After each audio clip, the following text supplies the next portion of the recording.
Muy buenos días a todos, bienvenidos, bienvenidas. Mi nombre es Horacio Urteaga y el día de hoy vamos a continuar con nuestros estudios en el libro de Éxodo. Hoy día entramos un nuevo capítulo, al capítulo 3.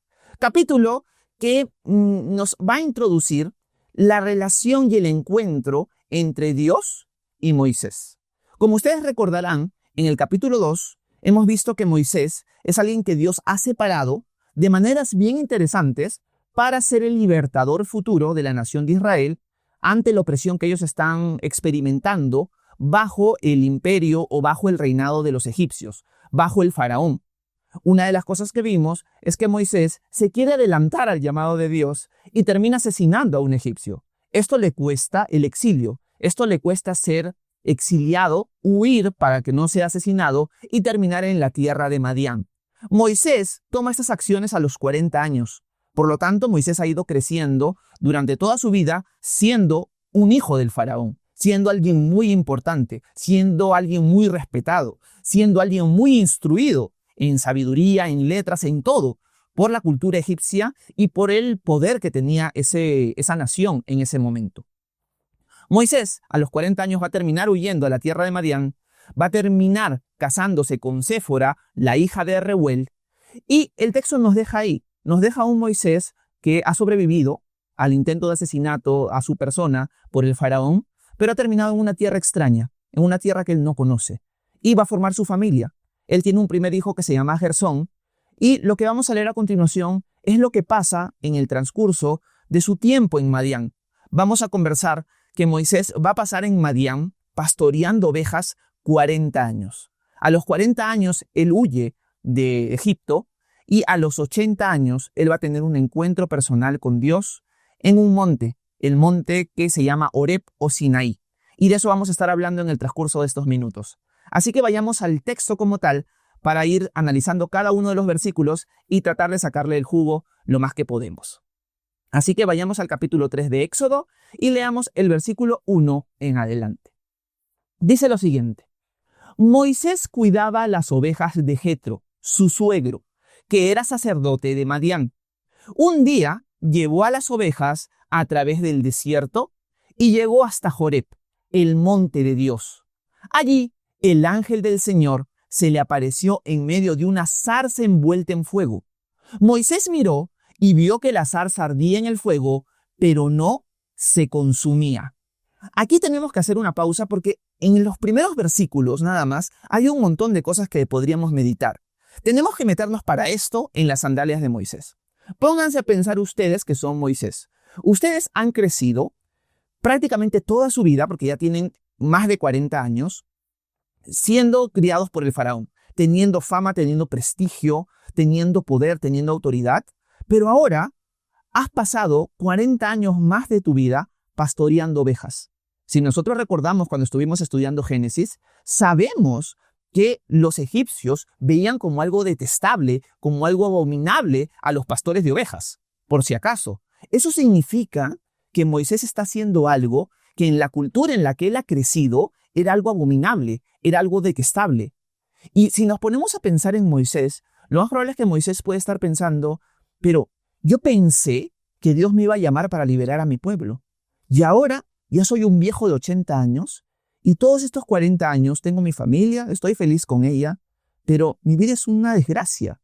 O sea, ¿qué fue del propósito que Dios tenía para mí? ¿Realmente mi Dios existe? ¿Realmente tiene un propósito para mí? O sea, ¿por qué estoy en esta situación? O sea, Moisés la debe haber estado pasando 40 años de una manera muy dura. Y ha estado haciendo una labor. Primero, está viviendo en la casa de su suegro, ya no tiene esa autoridad, ese poder como lo tenía antes, pero haciendo aparte algo que era aborrecible ante los ojos de los egipcios. La pregunta es, ¿por qué Dios permitió esto? ¿Por qué Dios permitió que Moisés terminara así? Y la respuesta es sencilla. Es porque Dios quería humillar a Moisés. Como lo vimos el día de ayer, una de las cosas que Moisés tenía en su ser era mucho de Egipto en su vida. Moisés tenía que haber aprovechado los recursos buenos de Egipto, pero haber desechado los malos. Pero Moisés, prácticamente en su actitud de haber asesinado a un egipcio, tiene mucho de Egipto en él. Por lo tanto, Dios se va a tomar un espacio de 40 años para humillar a Moisés y ayudarlo a entender que no se trata de sus fuerzas, que él no es hábil, que él no es poderoso y que él simplemente va a tener que aprender a depender de Dios y entender que él no es el Moisés que él pensaba orgulloso, fuerte, poderoso, sino que es simplemente un ser humano débil, pecador y que tiene que depender del Señor. Por eso es que Dios lo lleva a un lugar así, lo lleva a un lugar de humildad, lo lleva a un lugar de humillación. Y a veces nosotros vamos a terminar en lugares así, no porque Dios nos odie, no porque Dios nos quiera hacer daño, sino porque Dios nos ama. Porque lo que Dios quiere es formar en nosotros la imagen de su Hijo. Así que hay veces que Dios nos va a llevar a lugares así para humillarnos, para hacernos darnos cuenta nosotros de que no somos fuertes, que somos débiles, que dependemos de Él y que ese orgullo se muera por completo. Y a veces dice, ¿por qué Dios me trae a un lugar así? ¿Por qué Dios me hace esto? Quizás Dios no existe, quizás Dios es malo conmigo. Y no es así. Dios te ama, pero Él quiere algo mejor para ti. Él quiere pulirte y a veces para pulirte va a doler. Entonces Dios está llevando a Moisés a un lugar de humillación, pero también a un lugar de preparación. ¿Por qué? Porque ¿qué es lo que está haciendo Moisés? Moisés está pastoreando ovejas y Dios lo está preparando a través de esta humillación y a través de esta labor para que él pueda ser un pastor para la nación de Israel.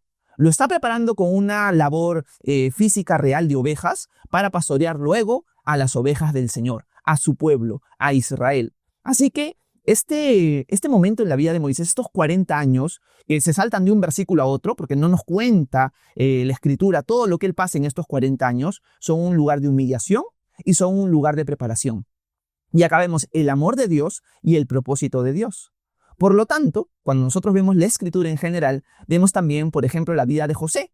José también pasó por situaciones muy difíciles. Aunque en el caso de José no se nota mucho que sea para humillarlo, sí es para prepararlo. Porque José termina administrando la casa de Potifar, termina administrando la cárcel.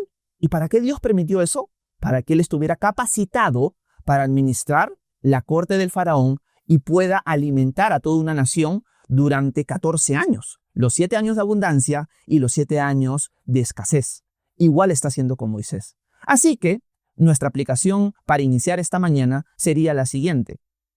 Dios va a utilizar cosas en nuestra vida para humillarnos. Y eso siempre va a ser porque nos ama. Y también en las cosas que estamos pasando en nuestra vida, sea fáciles o sea difíciles, Dios tiene un propósito. Aunque no lo podemos ver en este momento, si tú le preguntaras a Moisés, en los 10 años, los primeros 10 años pastoreando ovejas, ¿por qué Dios está haciendo esto? ¿Por qué Dios lo ha permitido? Él te va a decir, no lo sé. A los 20 años, él te va a decir, no lo sé. Y es recién cuando Dios hable con él que él va a entender, en cierta medida, nosotros más claro, que Dios tenía un plan para esto. Así que en el lugar donde te encuentras, Dios tiene el control, Dios te va a usar, Dios te va a pulir y Dios te está preparando para algo que quizás Él te va a usar en el futuro. Así que descansemos y confiemos en el Señor y sea por lo que sea que estemos pasando en este momento, démosle gracias. A la luz de lo que aprendemos en José, en Moisés y en otros hombres de Dios, podemos decir hoy, sea lo que sea que estemos pasando, Señor, no sé por qué lo estoy pasando, pero gracias. Gracias porque tú tienes cuidado de mí. Gracias porque sé que estas cosas, de alguna manera que no entiendo, me van a ayudar para bien. Y no solamente para mí, para mi bien, sino hasta para el bien de otros. Así que es importante entender esto esta mañana y meditar en esta lección, en unos primeros versículos que hemos visto en la vida de Moisés. Ahora, detalles interesantes que vemos en este texto. Primer detalle interesante que los más observadores se pueden haber dado cuenta es que el suegro de Moisés en el capítulo 2 se llama Reuel y en el capítulo 3 se llama Jetro. La pregunta es ¿por qué hay un cambio de nombre? Lo más probable es que uno de estos dos nombres era su título sacerdotal y el otro era su nombre real. A partir de ahora se le va a llamar generalmente Jetro al suegro de Moisés. Otro dato interesante es que se habla del monte Joreb. El monte Joreb es otro nombre para el monte Sinaí. Por eso se le llama el monte de Dios y es en este lugar donde Moisés, mientras está pastoreando ovejas, ya a los 80 años de vida, va a ver la zarza ardiendo. Y cuando vea la zarza ardiendo, Dios le va a hablar a Moisés y le va a decir que tienen que volver con la nación de Israel a este monte. ¿Ese monte cuál es? Es el monte Sinaí. Lección, el monte Joreb y el monte Sinaí son el mismo monte. Eso es importante entender mientras vamos leyendo toda la narrativa bíblica.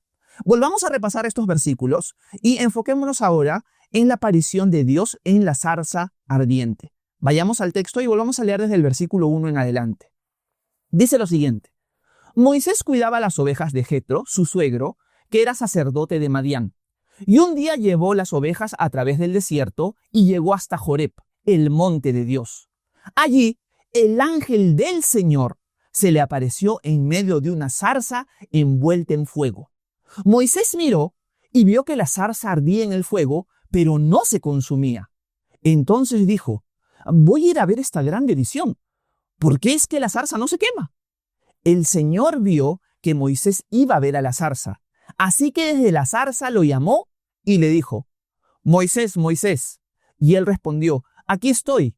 El Señor le dijo, no te acerques, quítate el calzado de tus pies, porque el lugar donde ahora estás es tierra santa. Bueno, ahora sucede un encuentro muy conocido para nosotros, los que conocemos el Antiguo Testamento, que hasta se ha puesto en películas y muchos ejemplos más. El encuentro entre Dios y Moisés en la zarza que arde. Moisés está pastoreando ovejas, ya durante 40 años, es un anciano de 80 años, y de repente ve de lejos una zarza que se está quemando. Pero la zarza se sigue quemando y nunca se apaga, nunca se consume, sigue estando exactamente igual. Y esto llama la atención de Moisés. Ahora la pregunta sería, ¿por qué Dios se manifiesta a Moisés de esta manera? El texto nos dice que es el ángel del Señor el que está en la zarza ardiendo, el que ha aparecido en medio del fuego. Recordemos que cuando hemos estudiado Génesis, el ángel del Señor es una aparición de Jesús antes de su encarnación. Es Dios mismo, pero es distinto del Padre. Por eso se le llama distintivamente el ángel del Señor o el ángel de Yahweh. Una de las cosas que hemos hablado siempre en nuestros tiempos de preguntas y respuestas es que la palabra ángel no habla de la naturaleza del ser, sino de la misión. Ángel significa mensajero. Por eso en el Antiguo Testamento, cuando vemos a Jacob peleando con el ángel del Señor, Jacob va a reconocer, he peleado con Dios. Porque este ángel del Señor es Dios mismo, pero es una persona distinta del Dios que está en los cielos. Así que acá podemos ver una aparición de Jesús en el Antiguo Testamento antes de su encarnación. Pero como les decía, ¿por qué es que Dios se manifiesta así? ¿Por qué una zarza ardiendo? Lo más probable, hay tres posibilidades, es que una de ellas sea que Dios está mostrando que su pueblo está pasando por un tiempo de opresión, pero que Dios lo está preservando en medio de este fuego, en medio de esta candela, de este dolor, de esta opresión, de esta esclavitud. Dios mantiene a su pueblo todavía vivo, lo mantiene fuerte, lo protege. Por más que se quema, sigue estando ahí. Otra figura que podría estar mostrando Dios es que Dios va a hacer de su pueblo un pueblo refinado. Lo va a purificar por fuego. Va a tratar de matar los ídolos que tiene Israel, pero su pueblo va a perseverar. Su pueblo va a sobrevivir a la purificación que Dios le va a dar. Y la tercera cosa que Dios podría estar mostrando aquí es su presencia mismo, que es un fuego ardiente, un fuego consumidor, la grandeza de Dios mostrada en la zarza que no se quema. Cuando Moisés ve esto, se acerca. Dice, ¿qué está pasando aquí? Se acerca y Dios le habla. El ángel del Señor le habla a Moisés y le dice, Moisés, Moisés, aquí estoy. Quítate las sandalias porque estás pisando tierra santa. Acá hay dos cosas importantes. Dios le está mostrando a Moisés, este lugar es un lugar santo. No porque la tierra en sí misma sea santa, por si acaso. No significa que si ustedes van hoy día al monte Sinaí y llegan a encontrarlo, la tierra que está ahí es una tierra santa. Por favor, no caigan en ese error. La tierra es santa en este momento porque la presencia de Dios está ahí. Como Dios está tocando ese lugar es santo. Dios se va de ahí, ese lugar sigue siendo común y corriente. Ese lugar es especial, es santo, es apartado, porque la presencia de Dios está ahí. Y Dios le dice a Moisés, quítate las sandalias porque estás pisando tierra santa. El quitarse las sandalias era una figura de reverencia, era una figura de humildad delante de alguien muy importante en el pensamiento del cercano Medio Oriente. Así que le está diciendo, muestra reverencia porque estás delante de Dios, Moisés. Y esto es algo que se va a repetir en Josué, si no me equivoco es en el capítulo 5, cuando se aparezca un ángel también, un mensajero, con una espada en la mano afuera de Jericó. Es aparentemente un hombre, un guerrero. Y Josué se va a acercar a él y le va a decir, ¿tú estás del lado de nosotros o del lado de nuestros enemigos? Y el mensajero le va a decir, no, quítate las sandalias porque estás pisando tierra santa. O sea, le va a mostrar, yo soy Dios. Al igual que me aparecí en la zarza ardiente, me estoy apareciendo delante de ti, Josué, porque voy a darte la victoria contra Jericó. Una aparición de Jesús también en el Antiguo Testamento, pero en el libro de Josué. Así que Moisés se va a quitar las sandalias porque la presencia de Dios está ahí. Vamos a ver ahora cómo va a reaccionar Moisés y qué es lo que Dios le va a hablar a Moisés en este momento. Sigamos leyendo el texto. Versículo 6. Y también le dijo, estamos hablando de Dios, yo soy el Dios de tu padre, yo soy el Dios de Abraham, el Dios de Isaac y el Dios de Jacob. Entonces Moisés cubrió su rostro porque tuvo miedo de mirar a Dios. Versículo 7. Luego el Señor le dijo, he visto muy bien la aflicción de mi pueblo que está en Egipto. He oído su clamor por causa de sus explotadores. He sabido de sus angustias y he descendido para librarlos de manos de los egipcios y sacarlos de esa tierra, hacia una tierra buena y amplia, una tierra que fluye leche y miel, donde habitan los cananeos, los hititas, los amorreos, los fereceos, los givitas y los jebuseos. Bueno, Moisés reacciona tirándose al piso. Era algo muy común que ellos pensaran que al ver a Dios cara a cara iban a morir, así que se cubre el rostro. Y lo que Dios le dice, en resumen, es: yo he visto la aflicción de mi pueblo, yo conozco su dolor, yo he escuchado su clamor. Por lo tanto, he descendido porque voy a liberarlos. Voy a sacarlos de Egipto y los voy a llevar a una tierra que fluye leche y miel, o donde fluye leche y miel. La tierra de los cananeos en general, va a decir givitas, jebuseos, hititas, etcétera, etcétera. ¿Ok? Acá hay varias cosas. Primero, lo más bonito para aplicar esta mañana es que Dios escucha nuestras oraciones. Dios ve nuestro clamor. Dios ve nuestra aflicción. Dios sabe lo que estamos pasando. Él lo conoce de una manera íntima, porque la palabra conocer aquí no es simplemente de saber, sino de una intimidad muy profunda. Al punto que esa palabra conocer en algunos otros contextos se utiliza para las relaciones íntimas. En ese sentido, Dios está mostrando: yo conozco íntimamente lo que está pasando en mi pueblo y he escuchado su clamor. Por lo tanto, he descendido para salvarlos, he descendido para rescatarlos. Y vamos a ver, te voy a usar a ti, Moisés, para eso. Acá hay una lección importante. Dios escucha nuestro clamor. Dios sabe lo que estamos pasando. Dios lo conoce de una manera íntima, nuestros sentimientos, nuestras situaciones, nuestras aflicciones, nuestros gozos. Pero a veces nosotros decimos: pero si Dios escucha nuestro clamor, ¿por qué no nos rescata inmediatamente de la situación? ¿Por qué no interviene rápido, en mi tiempo, a mi manera? Porque tú no eres el Señor, ni yo lo soy. Los tiempos y los caminos de Dios son perfectos. Por lo tanto, nosotros debemos entender lo siguiente: nuestro Dios escucha, nuestro Dios sabe, nuestro Dios conoce nuestro dolor, nuestros gozos, todo. Pero ese en su tiempo, tú no reinas, Él reina. Ese en su tiempo, es a su manera, porque Él sabe qué es lo mejor para nosotros, que Él va a intervenir. Alguien podría decir: Horacio, la nación de Israel está siendo esclavizada desde hace 40 años atrás, cuando Moisés huyó. ¿Por qué Dios esperó 40 años más? Dios tiene sus propósitos. No solamente porque está moldeando a Moisés, sino propósitos que quizás no podemos entender en el texto bíblico. Pero Dios tiene un tiempo preciso. Estaba moldeando a Moisés para ser el hombre usado por Él, y también quizás estaba moldeando a la nación de Israel para que realmente clamen a Él. Porque una de las cosas que vamos a ver en otros libros de la Escritura es que la nación de Israel había caído en mucha idolatría en el tiempo en que estuvieron en Egipto. Se habían corrompido, se habían prostituido con otros dioses. Así que Dios tiene unos propósitos, unos caminos que son más altos que los nuestros. Pero Él sí te escucha, Él sí entiende, Él sí sabe. Tú sigue clamando a Él y espera, porque sus tiempos y sus caminos son perfectos. No dejes de clamar, no dejes de orar, no ceses en eso, porque la oración puede hacer que sucedan cosas que no sucederían si no se orara por ellas. Pero reconoce que es en el tiempo del Señor, según su voluntad, no en tu tiempo, no a tu manera. Así que eso es lo que Dios le está diciendo. Por fin llegó el momento. Moisés, yo he escuchado el clamor de mi pueblo, yo lo conozco y voy a intervenir. Voy a llevarlos a una tierra que fluye leche y miel, la tierra de los jebuseos, de los hititas, etcétera, etcétera. Esta era una promesa que Dios le había dado a Abraham en Génesis capítulo 15. Dios le dijo a Abraham, antes de que ni siquiera naciera Jacob, le dijo: yo los voy a llevar a una tierra donde van a ser esclavizados, pero luego los sacaré de ahí y les voy a dar como herencia la tierra de los cananeos, jebuseos, hititas, etcétera, etcétera. Pero todavía no se las doy porque la maldad de ellos no ha llegado a su colmo. Ustedes lo pueden revisar en Génesis capítulo 15. Así que acabemos con el último versículo, porque lo más probable es que ya me pase de tiempo, y veamos qué es lo que Dios le dice directamente a Moisés ahora como un mandamiento. Vamos a leerlo para terminar así. Veamos el versículo 9 y 10, y con eso terminamos.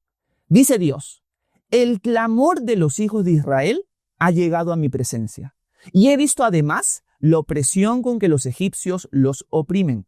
Por lo tanto, ven ahora, que voy a enviarte al faraón para que saques de Egipto a mi pueblo, los hijos de Israel. Me encanta esto porque ahora Dios le deja bien claro a Moisés. Moisés, ven ahora. Yo te voy a enviar a ti para que rescates a los hijos de Israel y los traigas a la tierra que yo les voy a dar. Buena cuenta, Moisés, te voy a usar a ti. Si nos ponemos a pensar en este momento, y con esto quiero terminar, Moisés es un viejito. Moisés es un hombre de 80 años. Moisés es un hombre que ha sido humillado 40 años por las situaciones que ha estado pasando porque Dios lo ha querido así. Y alguien podría pensar, Horacio, pero ya Moisés ya se le pasó el tren, ya está muy viejo para ser usado por Dios. Pero eso no es el plan de Dios. El plan de Dios es usar una persona adulta, una persona muy vieja, una persona de 80 años. Obviamente Moisés va a vivir 40 años más. Pero es una persona que podría estar diciendo, ya se me pasó el tiempo para ser usado por Dios. Y acá quiero terminar con esta lección. No tenemos una edad para ser usados por Dios. Dios te puede usar siendo muy joven, siendo maduro o siendo un viejito. Dios te puede usar. Lo único que nosotros tenemos que pedirle al Señor es, Señor, heme aquí, úsame a mí. Gracias por las situaciones que he pasado en mi vida porque me han enseñado muchas cosas, sean fáciles o sean difíciles, y sé que las has permitido para prepararme para algo. Quizás algo que ya estoy haciendo o quizás algo que haré. Pero yo quiero que sepas, Señor, que heme aquí. Aquí estoy dispuesto para servirte. Tenga 10 años, tenga 30 años, o tenga 80 años, o tenga 100 años.